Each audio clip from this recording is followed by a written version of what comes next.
Good afternoon. Really pleased with the way the guys played on Saturday. Kind of jumped on them with all cylinders, and I thought offense, defense, special teams came out ready to play. Really good focus. Had a great week of practice.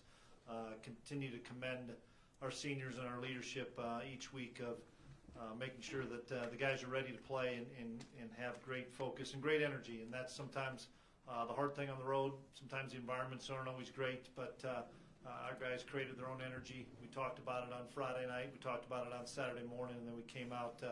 Warm-ups, I could tell the guys were ready to roll, had a good week, and all phases were helping us in that first half with a big lead, and able to take care of business and have the outright conference championship, which we were excited about, celebrated in the locker room, and we'll move forward this week and try to do something that doesn't get done very often and go undefeated in league play and go 1-0 for the week and get us an undefeated regular season, and I know that's important to the seniors.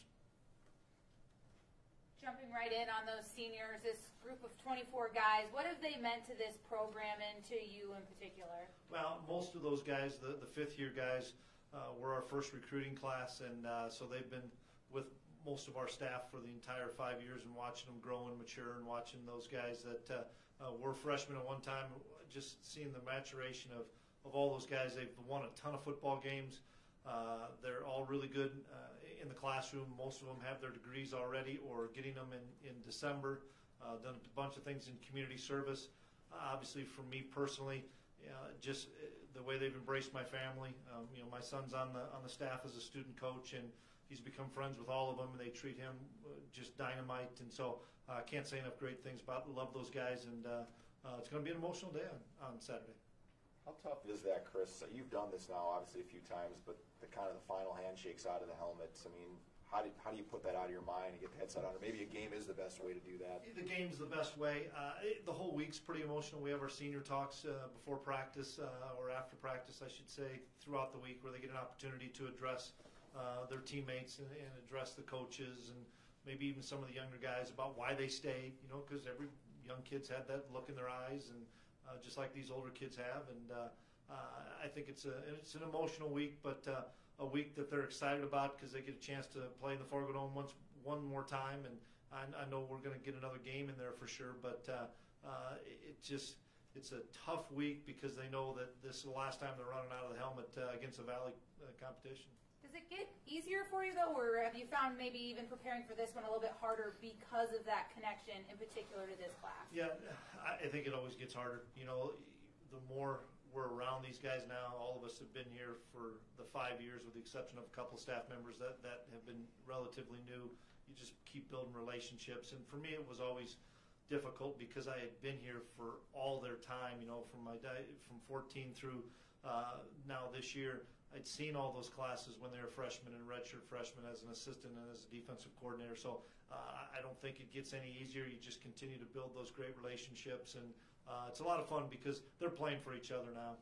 Is there a specific stamp on this group of seniors, something that you think defines them or the lasting mark that they're leaving on this program? I just think their overall leadership, their overall holding each other accountable, and then holding their teammates, their class, younger class, whatever, accountable to the standard that we set, not only what we do on the field, but as importantly what we do off the field.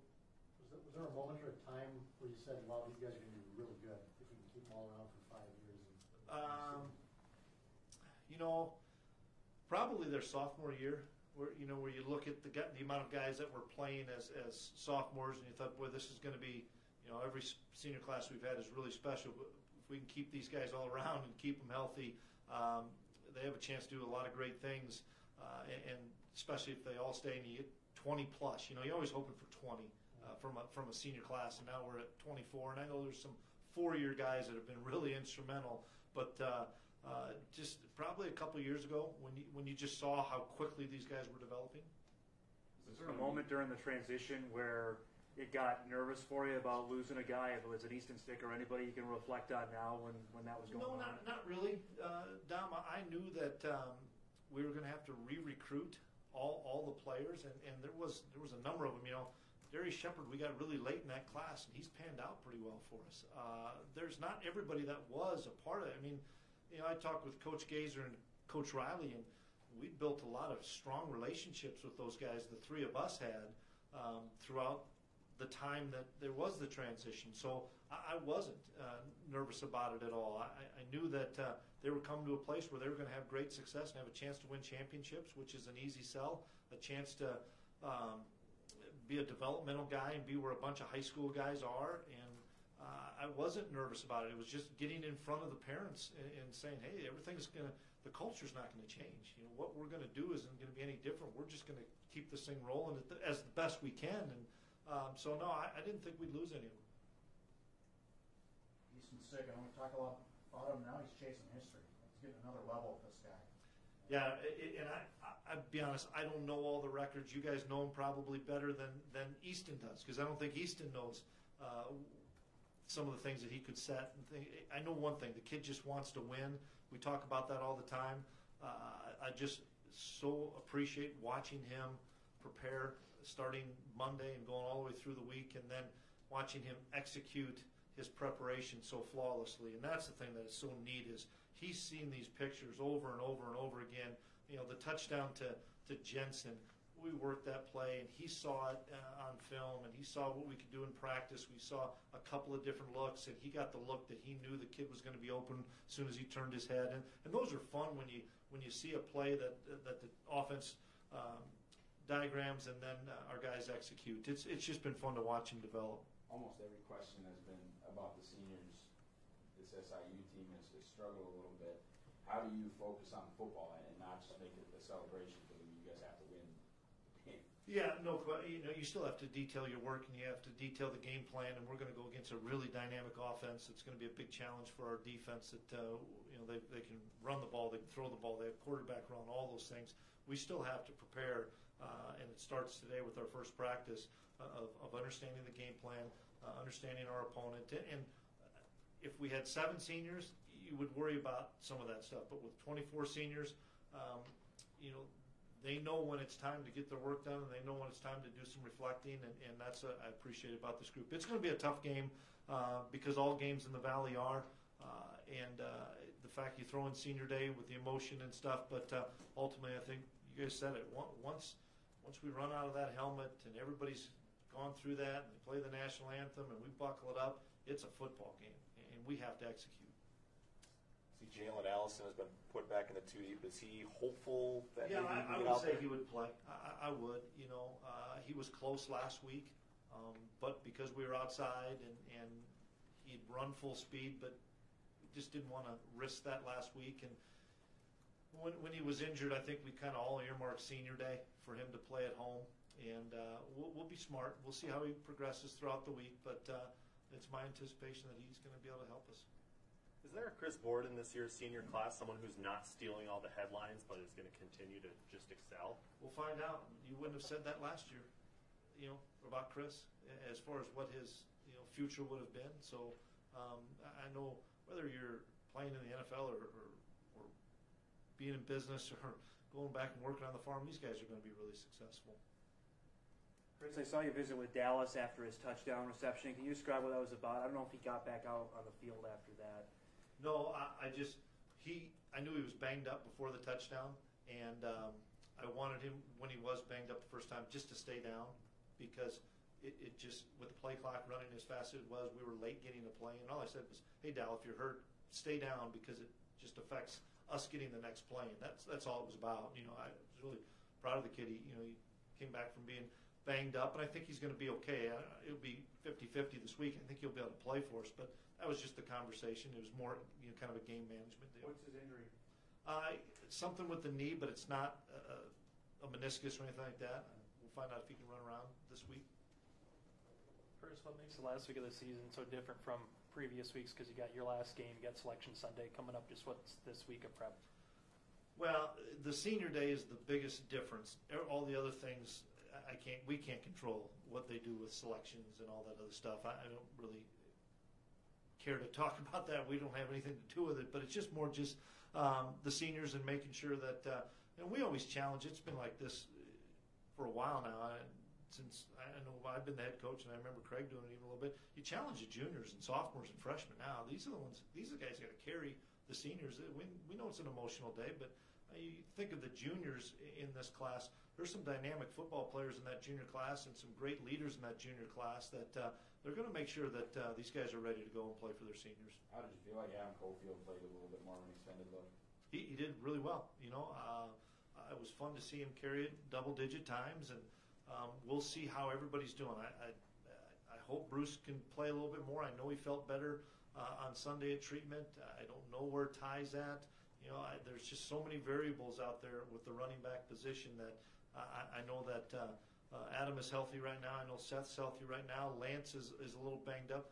We got the whole football team a little banged up, and that's to be expected when you're going to play 10 games in a row. But we have to rally the forces and get as many guys contributing as we can. I think that's the benefit you have of having a home game to end the season. You don't have to dress 64 guys. You can dress however many you want. And if Sabian Clark's got to play, if any of these freshmen have to play that have a game or two left, we're going to have all hands on deck to try to find a way to get a win. Plan still to preserve that red shirt for Seth Wilson? If we can, you bet. He was dynamic on Saturday. And fresh legs, didn't he?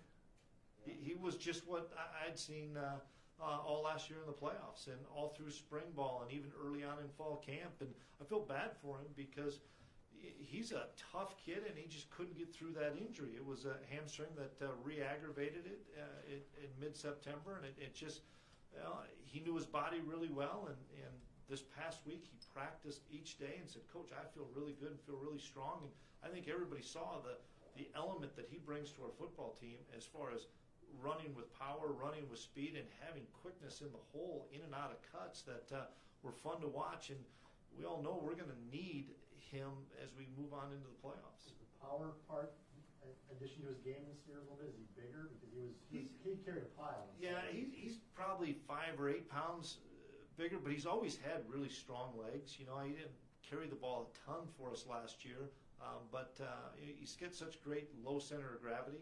And he's able to accelerate through arm tackles, and plus he was pretty hungry to play too. You know, he hadn't played for a long time. He was excited to get an opportunity to go carry it.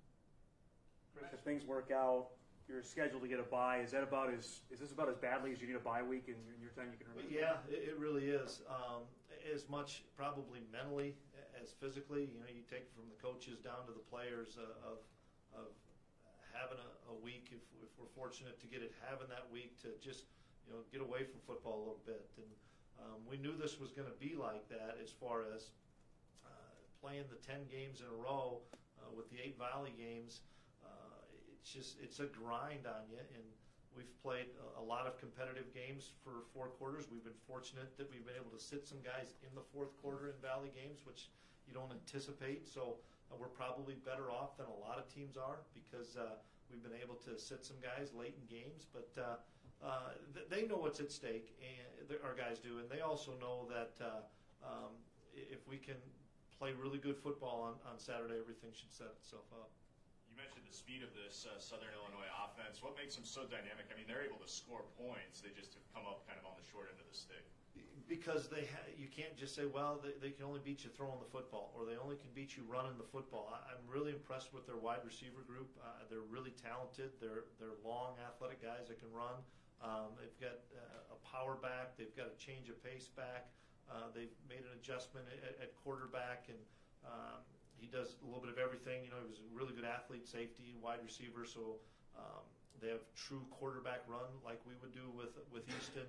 As well as he spins it around really, really nicely, and it's all off of what we call our RPO stuff. So, you know, you're going to be in man coverage an awful lot, and you've got to do a great job, and you cannot lose your eyes. We talk about training your eyes to know what you're seeing. You cannot lose your eyes, because if you do, and all of a sudden you see a tight end or a back or a wideout just slowly going down the middle of the field wide open, and we've seen that. So we've got to do a great job with our preparation. I think it's a great challenge for our defense to have. We're going to face, I think, a lot of dual threat guys moving forward. So this is going to be a big challenge, and it's a good game for us having in the Fargo Dome. With them being off the schedule, is it kind of fun to watch and see what Coach Olson is doing with Indiana State and their program rise? Yeah, I mean, I just see scores and you see cut-ups. You don't really see a whole game, but I'm good friends with Coach Mallory, and I shot him a text this week of just how impressed I have been watching those guys from early in the season to late in the season, really playing at a high level. Excited for those guys, and on the flip side of that, every game that we've played in the Valley, we have our 17 game in and our 16 game in the breakdown to see, okay, how did they attack us or how did we attack them? Well, we don't have one from Southern Illinois. We've played those guys in a long time, so you can't say, well, here's how they're going to line up against this formation, or here's how we have lined up against them. When it's been that long that you played somebody, there's a lot of unknowns. What do you make of the Valley? It looks like possibly 2, maybe 3 teams in the playoffs if things shake out. Yeah, it's interesting. We kind of knew it could happen like that as far as people beating each other up, but I still would have hoped there would have been 4 teams with 4 or less losses to get in, and now we're just kind of hoping that we can get a 3rd and a 4th in. And I know that with a lot of other teams losing across the country, there's at least a potential, simply because of the tradition and power of our conference, that maybe when you look at a 6 and 5 team in our league, can that trump a 7 and 4 in a non-power FCS? That's somebody else's job. So fair to say, given you're solid at 21 spots on the field, take the quarterback. A good quarterback gets you in the top 25. A great quarterback gets you in the top 5. Fair to say. You need that great quarterback. Oh, you need the great quarterback. You could talk about this in high school football. You could talk about this in college, NFL.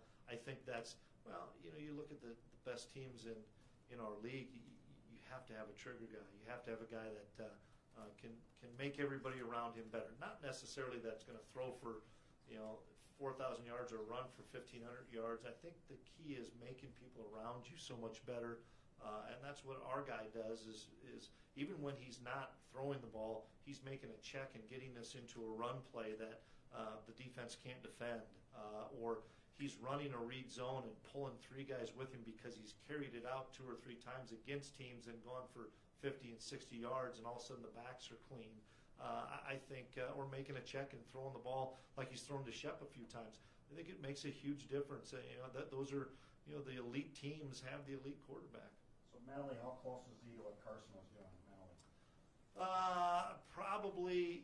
He's probably past Carson from the college game, as far as Carson, how many games did he play? 20 games or 20 some games. I think Easton's past Carson as far as what he's accomplished in college. I think even Carson would say that. But as far as just the mental side of things, once again, he learned from Carson.